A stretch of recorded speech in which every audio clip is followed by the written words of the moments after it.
Okay, Ronaldo, you can. Yes, yes, sir. So welcome everyone again to our webinar, Stopping the Violence, and our weekly webinar, Stopping the Violence in America. We've had some extraordinary speakers to come on, giving us different angles on how to resolve this problem, look at it very succinctly to see how we all can play a role in the violence that has been occurring, gun violence and all sorts of other violence. And as you know, just last week, there was a young guy who just shot his fellow teammates. This morning, we heard last night in Virginia, there was another at Walmart, there were 6 people were killed. So this thing is getting out of hand. However, if we address it from the angles that we have been so graciously able to hear from the various speakers that have come on previously, then I think we can really begin to collectively to help reduce the violence and the crimes that are committed to what I always say the inanimate and object is the culprit, and that is the gun. The guns that are out there. And we're just so sorry they get into the hands of those people who don't have any kind of handle on their own life and has no disregard in regards to the lives of others. But today, would like to just a shout out to our original speaker was Officer Sergeant Gilmore, and he had to call in at the last minute for death in his family. So we want to send condolences out to him for the untimely death of a family member, especially in this time of holiday as Thanksgiving, when we look forward to being with our family. Today, but I've asked a very old friend of mine, Dr. Reverend Pastor Vandy Kennedy to be a substitute speaker, but I was planning to have him on in the future, but this slot opened and I asked him to step in, and he so graciously did step in. I've known him for many years, and one of his major loves and a major thrust in his ministry was how do we play an intricate role in prevention, especially with our youth, in preventing all the crime that they commit. One of his ways, I know for a fact, has always been dealing with what he calls the garden, that we have to go back to the garden. And our young people really don't understand the value of creation and how it's important to touch bases with the creation that plays a large part in their internal growth. But today, Dr. Kennedy will be discussing some projects that he is forging that will play a critical part in eliminating violence in his area where he is stationed. He is the pastor of the Walker Mill Baptist Church in Capitol Heights, Maryland. And his topic today, and he will go in and share with us, eliminating the violence for the next generation. And he always talks about intervention, and he mostly talks about prevention. And without any further ado, and we just want to say that he had a technical problem with coming on the Zoom, so he'll be speaking via telephone. So the next voice you will hear will be Dr. Vandy Kennedy. Can we have him on? Can we get him on and show his picture? And our Vandy Kennedy, yes, sir. Good to see you. Dr. Kennedy. Yes, sir. Pastor Kennedy, can you hear us? Yes, sir. Can you hear me? I can hear. We can hear you, but we can hear you. So that's good. Please share with us your thoughts. Okay, very good. Good afternoon, everybody. Good afternoon. Good afternoon. And I'm glad to be here today. I'm glad and thankful for Pastor Oliver for inviting me about this to talk about this violence. And let me say this: may the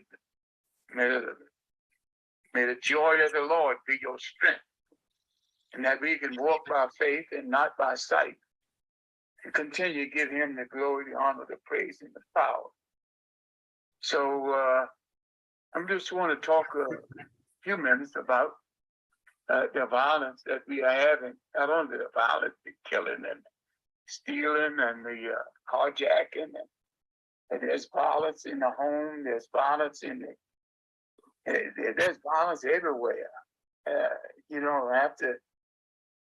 Used to be no violence in the church, but there's violence in the church.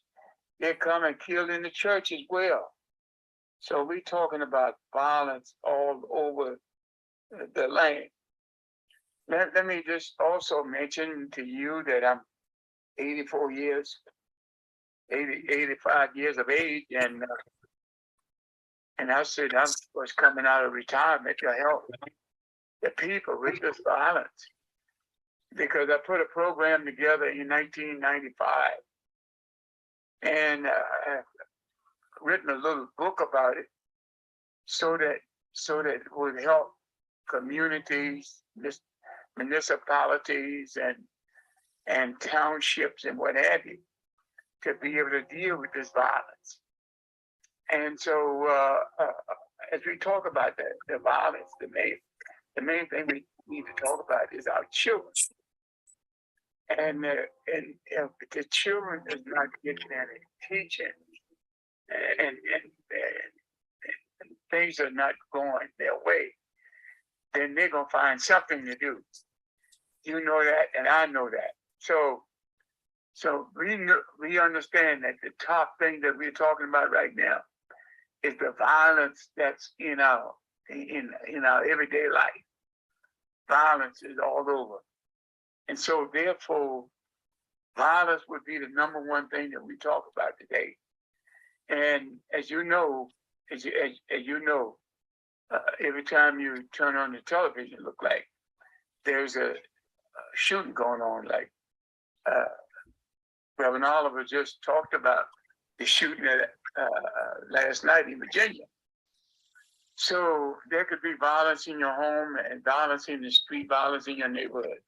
Almost at any time. You go to, say you're having some fun, you go to a place, and the next thing you know, violence breaks out.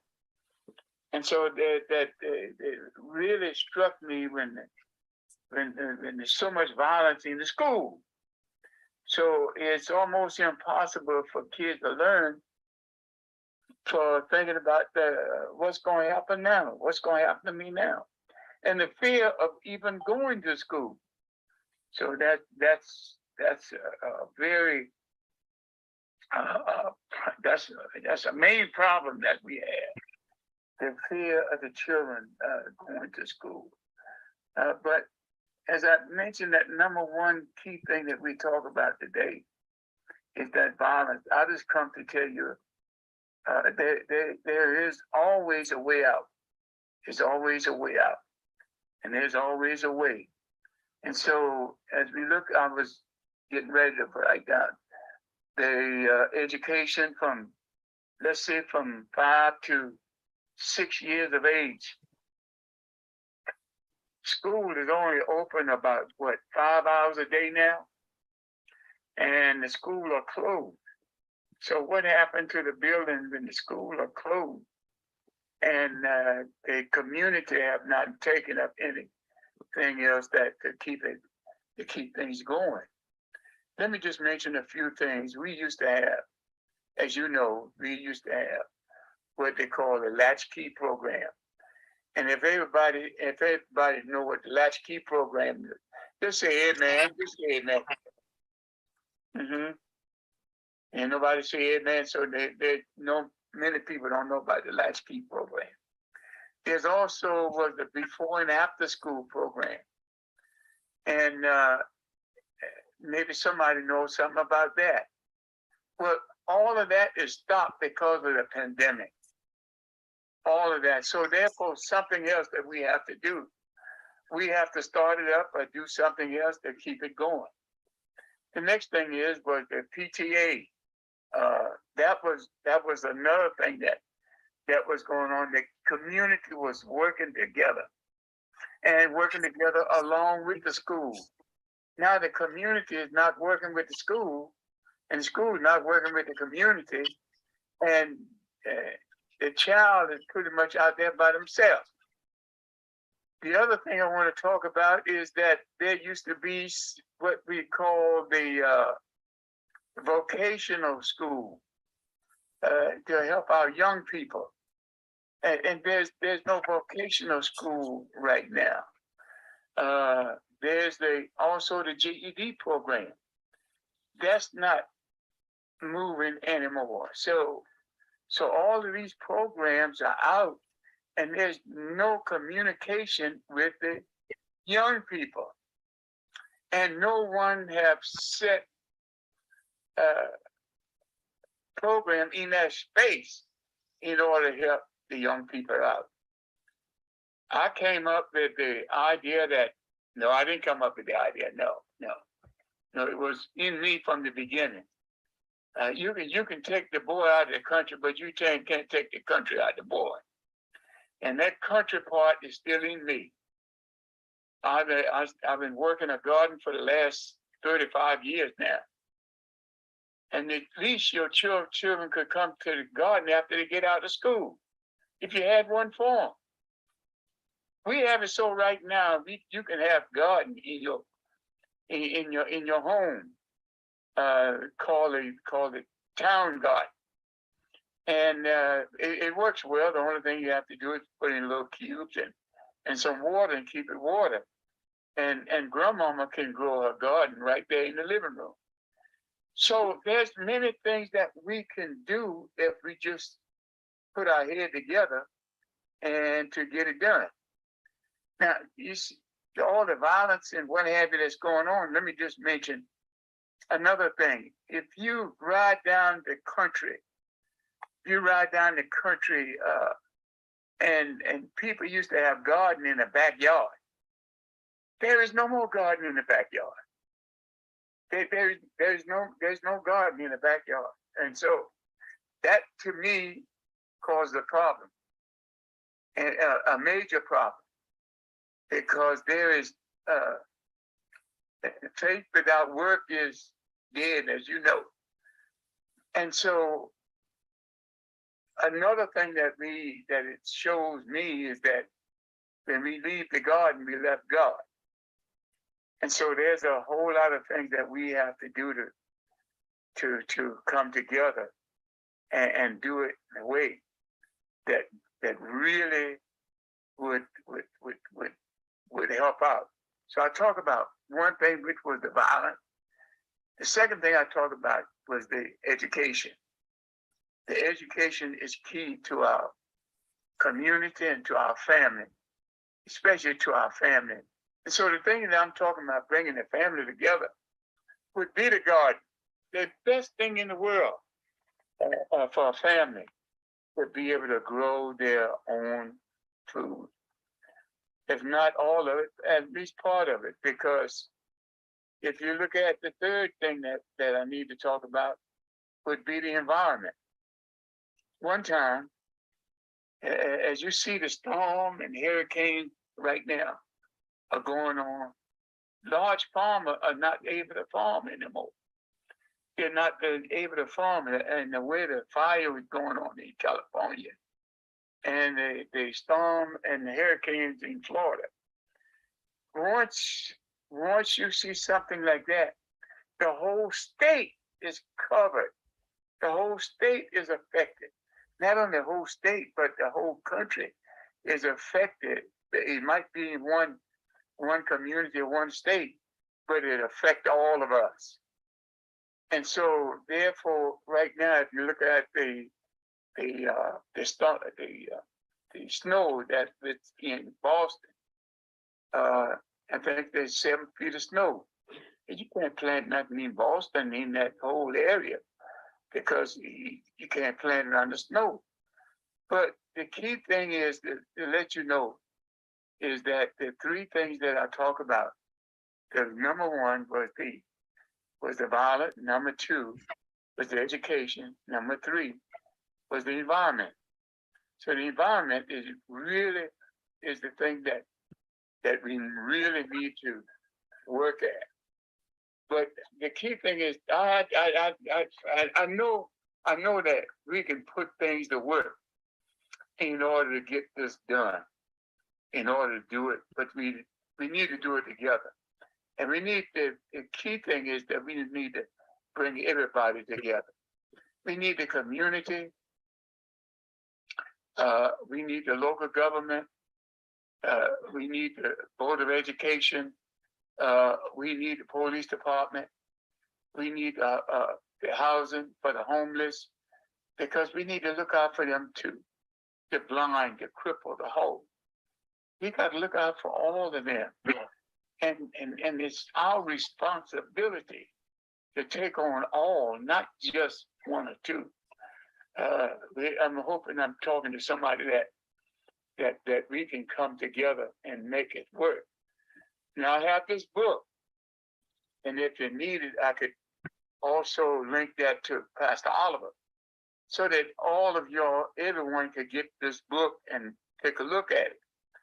And the book was put together in 1995, and we worked this book for 5 years, and I believe without a shadow of a doubt that we can extend. We call this Volume 1. And now I'm putting together Volume 2, so that we can go ahead and put this together and make it work. Now, I don't know how much time I have left, but I talk about the 3 major things, and I haven't talked about the at least 3 minor things, or 3 things that we can actually do. We can actually put these programs back together. I don't believe money is a problem. I believe that spending is the problem. Grants and what have you that can come from your local government, grants that can come from the state government, and grants that can come from the federal government. And grant can come from Walmart and all the other large business, all the other business, your apartment complex, everybody are responsible. Everybody are responsible, and bringing this together to put people back in the school and back in the community, to working in the community. The only way we're gonna get unity is in the community, is that we got to work together. So the key thing is, number 1 thing is bringing unity in the community. But how do we do that? How do we do that? 3 words. 3 words. Loving, living, and learning. I hope somebody put that down so that when you hear it again, you hear it from right here. Bringing unity in our community through loving, living, and learning. Those are key. Those are the key. So, Pastor Oliver, I don't want to go no longer than you. I want to be obedient to your program and what you set out to do. So just let me know when I can stop or stop right now, and we can do it right now. Any question, anybody have any question, I'll be glad to answer for it. Yeah, I would like to ask the question, Dr. Kennedy. The programs that you have implemented in the past, and that you said that you're coming out of retirement to re-implement them, could you give us a little more detail of what that program is, and how did the garden program, how did you see the garden program playing a critical role or some sort of role in what they call it, in the lives of our youth who are idle? Look, the key thing is the garden is the only place. I've worked with the garden all my life. My grandmother brought me up in the garden in Orangeburg, South Carolina, 80, let's say 84, 85 years ago. And that stuck with me. And people don't understand right now the nutrient within their food come out the ashes of the fireplace. And nobody have fireplace no more because that's why we don't get the nutrient from our food. And that's why you see so many obese or more obesity people with us. And the garden produce, along with the garden, produces the nutrient. And so Hey, Larry. every church should have a garden. And every community should have a garden. But where I come up with the garden in the first place is that I started a garden at the church. And number one, let me put it. I started 3 day. In fact, I have 3 daycare centers in Prince George County. I have the best community computer lab in the world in Prince George County. I have started the food program. For 35 years, I had the food program about feeding people. I worked here, I got about 15, 16 churches in Africa. I stopped the people in Africa from burning up their corn stalk. And I said, grind up your corn stalk, give it to the chicken and the hog, feed them. In fact, you can eat it yourself because you don't know where cornflake come from. Cornflake probably come from the shuck and what have you. You don't know. But in every case, the garden, the only way we can show our children miracle of God is from the garden. The only way you plant a seed in the natural. That's a natural seed that you put in the ground. That child plant that seed. Glory to God. Just like God planting a seed in us. This child planting a seed in God. And that child watch that seed grow. Just like you helping that child to grow, the child is helping the seed to grow. And once the child being able to, let's say tomatoes, and that child watch it until it grows. And once the child get to eat off the natural seed, the natural tomatoes, then it becomes supernatural now because now something grows that big plant that they can eat. And I started a 2.5 acre garden with the Park Service, the National Park Service. The Park Service in your area got plenty of land. The Park Service in my neighborhood right now got 750 acres of property. So I applied for 10 acres. So now I want them 10 acres to be plots for family. And the plots that the family use, that help their family. He got 2 or 3 children. I had a grant for bringing homeless family out of shelter. And I had three ladies with 10 kids apiece. I took all 30 kids down there to the county council and got an $80,000 grant for the build them a daycare center. So therefore the family the women can go back to work. Now they can start working with the hands instead of working with the other hand. So the garden helped the family. As what God created in the first place, the family. And so therefore we created from out of the garden. So therefore the garden, when we leave the garden, we leave God.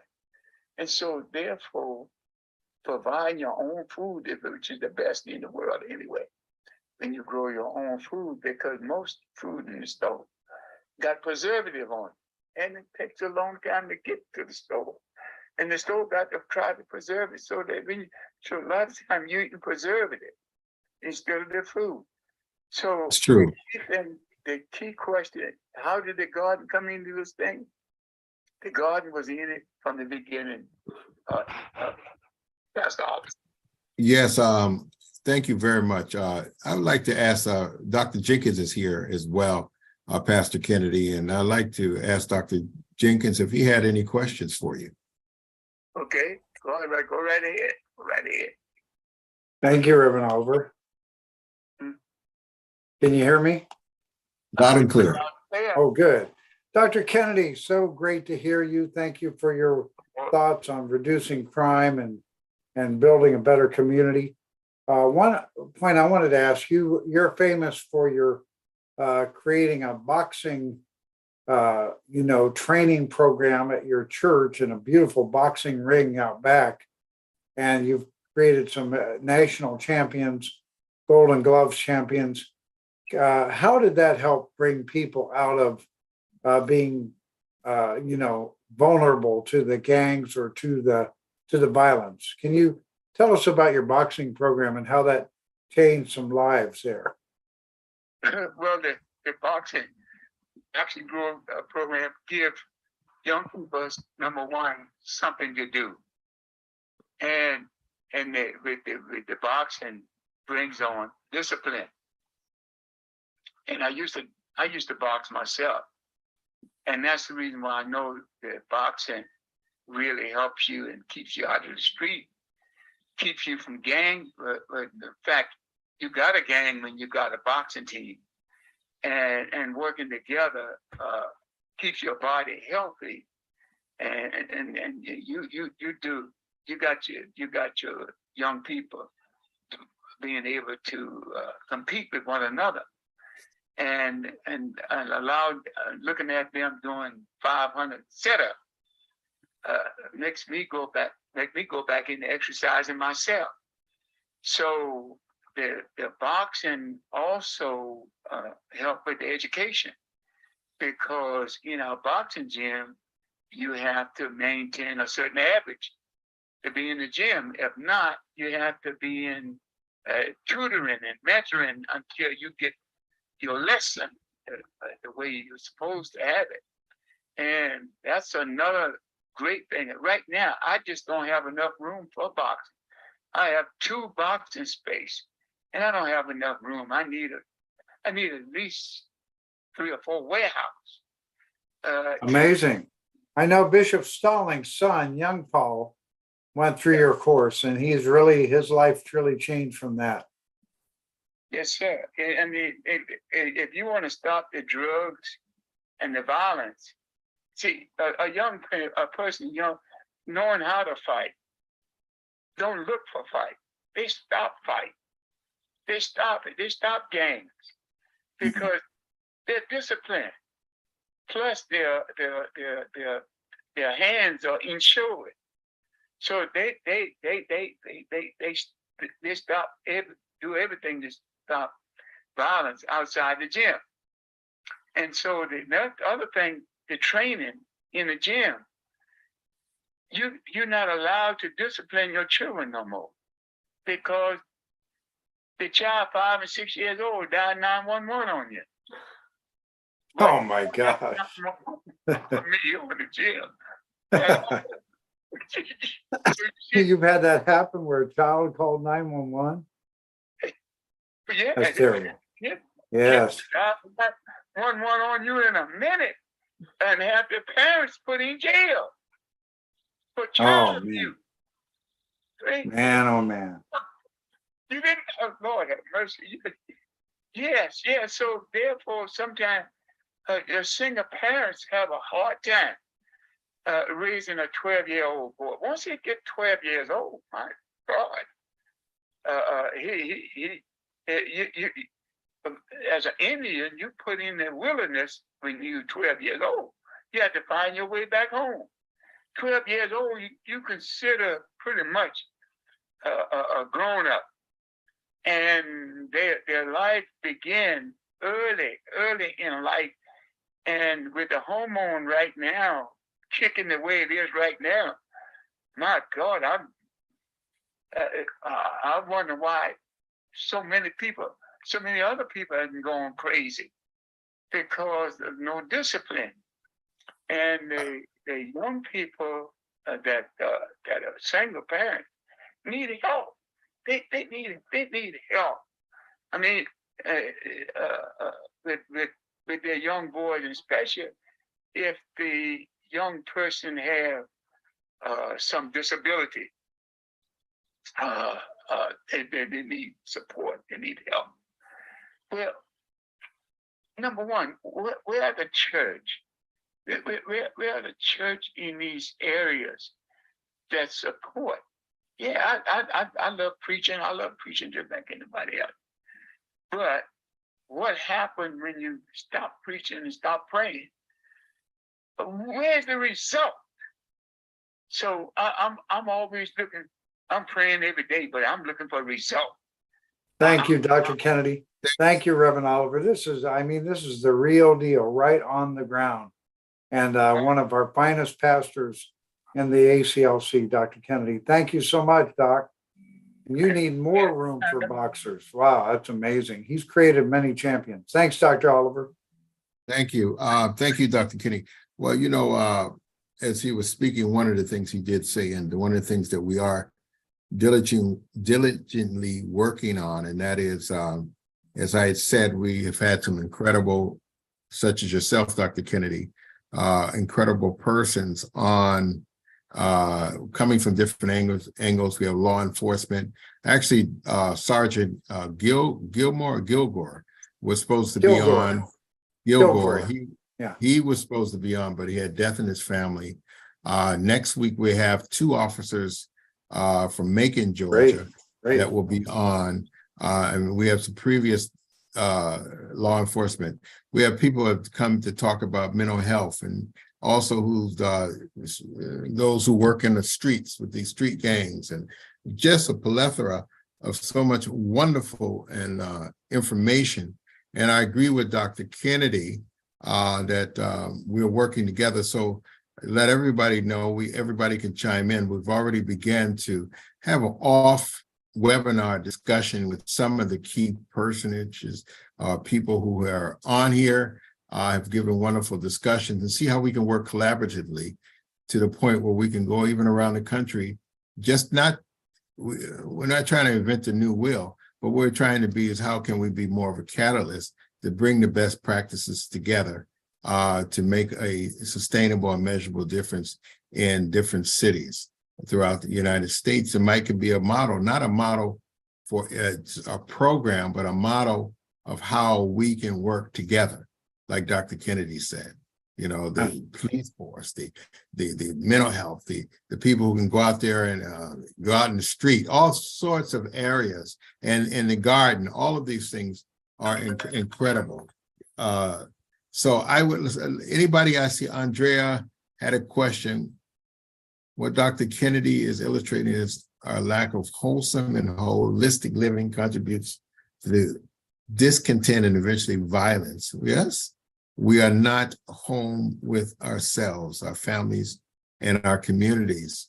Did you want to share anything else on that, Andrea, to Dr. Kennedy?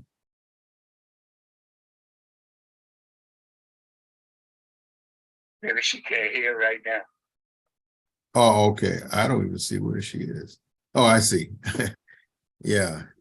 Well, it's a good point there, you know, illustrating our lack of wholesomeness and holistic living contributes to the discontent. Now, I think, Dr. Kennedy, you alluded to the fact that our children are discontent. John Healy, did you want to say something? No, I saw his hand. Okay. I can't hear you. You're muted. Sorry, just got here. I just tuned in. I just wanted to let you know I finally made it. Oh, I see. Welcome. How about you, Reverend Franklin? Yeah, thank you so much. Pastor Kennedy, thank you so much for your work. God bless you, sir, for what you have initiated within the community that you serve. And I really appreciate our clergy serving in a position of being the initiating force for some of society's ills, because they have the unique perspective of approaching circumstances from a causal, from an internal spiritual perspective. And that is very, very important, because you get to the you come to the understanding where there are underlying circumstances behind all the perpetrators of violence.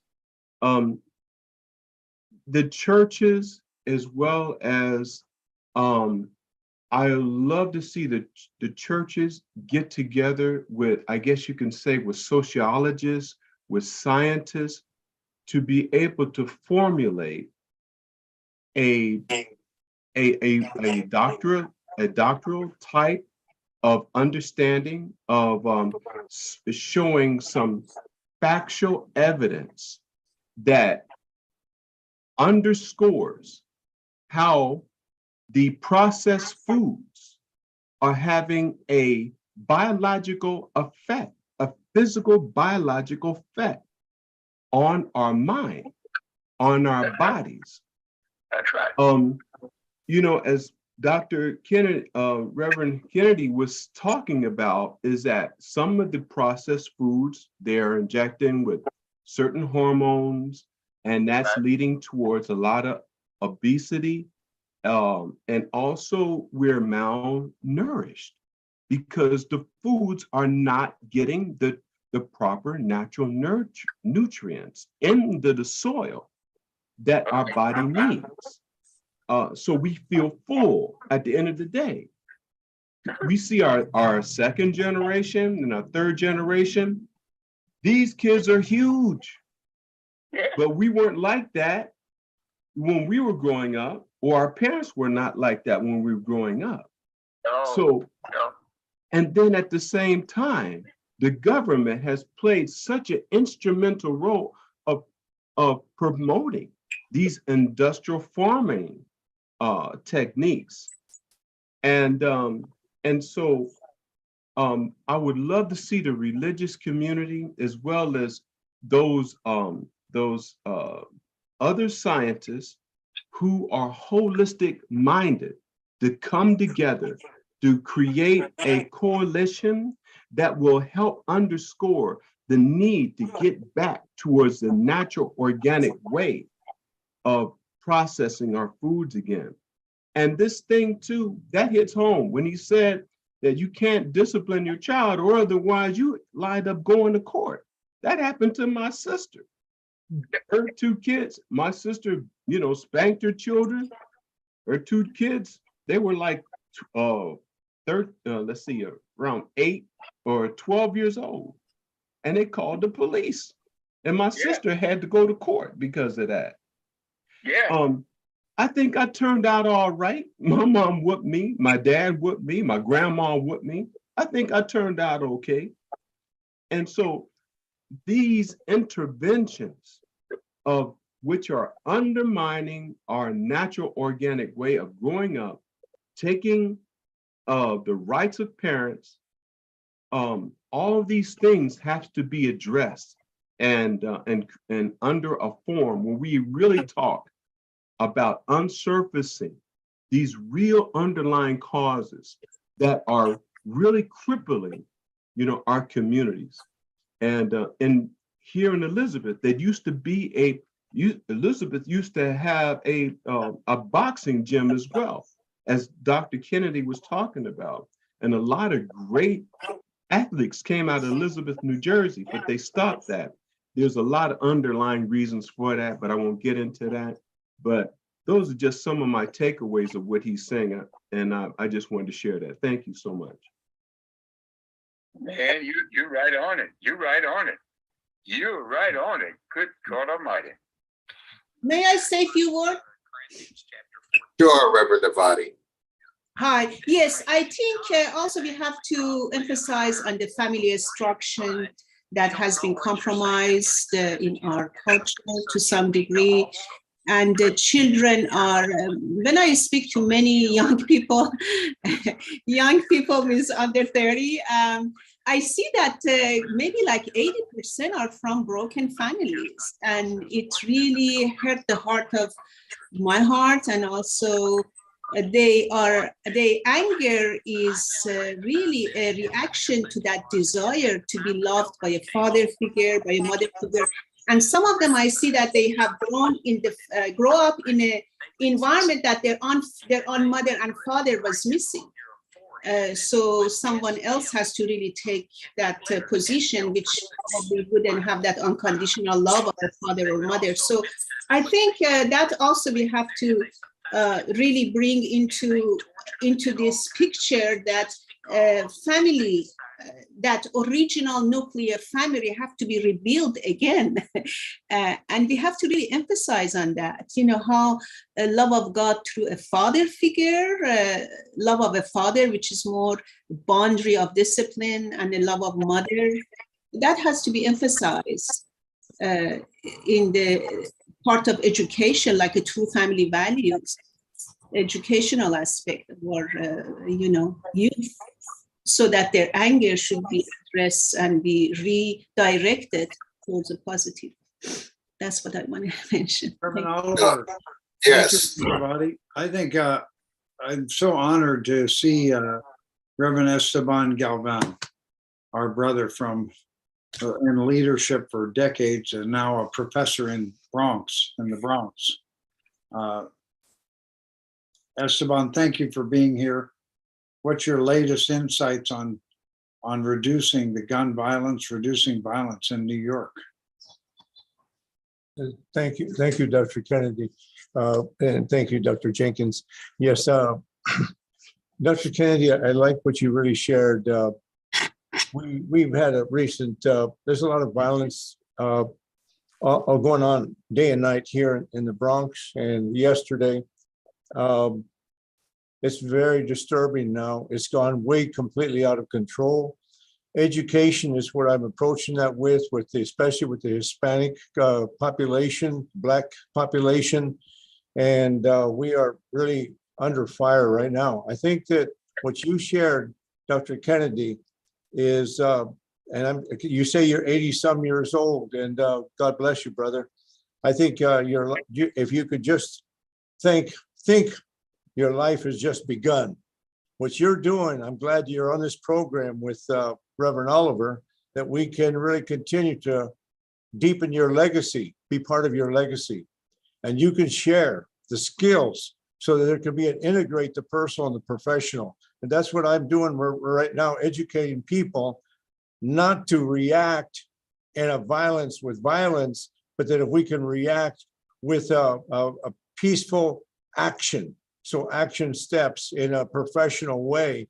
It's really takes time, but I see that you've taken time, and I like what you said, going from the pulpit, you went from, instead of staying at the pulpit, but also going to the prayer, but in between the two, there's the action, and a peaceful action, and we're developing leadership. I want to thank you, commend you, and I hope we can see you again. I want to hear more again about your measures. And there's an example is the boxing ring. We did that in Chicago before when I was doing community organizing. There's so much measure about the ownership, you said, and self-discipline. I think that you really brought in the good elements. I'm grateful for the program we have here with commend you with UPF.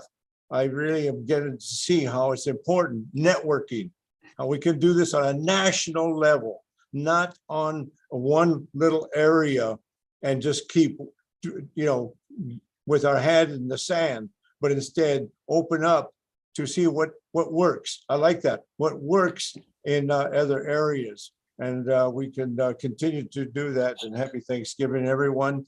Let's bring peace to the world. Thank you. Thank you, Dr. Galvan. Thank you, Dr. Galvan. Yeah, we go back many moons, huh? Oh, my God.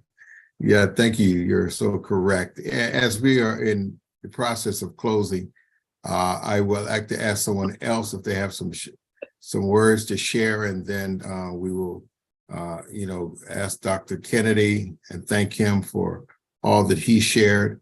Anyone else like to just have a point they'd like to make, or a question to ask Dr. Kennedy while we are still here? Dr. Oliver, John Healy here. Hey, John, how are you? Well, getting better. What strikes my heart is, for all of our efforts addressing the problem amongst the people who are involved, my research tells me that along about 1962, God was legally taken out of the public school. And I think that it would be very important for God to be legally put back in the public school, and that would help an awful lot, especially on this Thanksgiving Day. I appreciate your time. Thank you very much. God bless one and all. Thank you so much. Yeah, thank you. So we're coming to a close. I would just like to say thank you, Don. You said that actually Bishop Kennedy also mentioned about what they call it, trade schools that have been taken out of the system. I remember it was mandatory in high school that we took shop class and mechanic class or something. If you remember, it was a mandatory course that you had to take at least one of them. And many times you found out that kids who didn't want to go to college had extraordinary skills in wood or in mechanics. And that's, and they did very well, but we're not introducing our children to that anymore. So I know Dr. Kennedy, he mentioned that point, and that's a very strong point to make, but I want to thank him and thank everyone for, coming on again to this and looking at, as we had said, what are the best practices?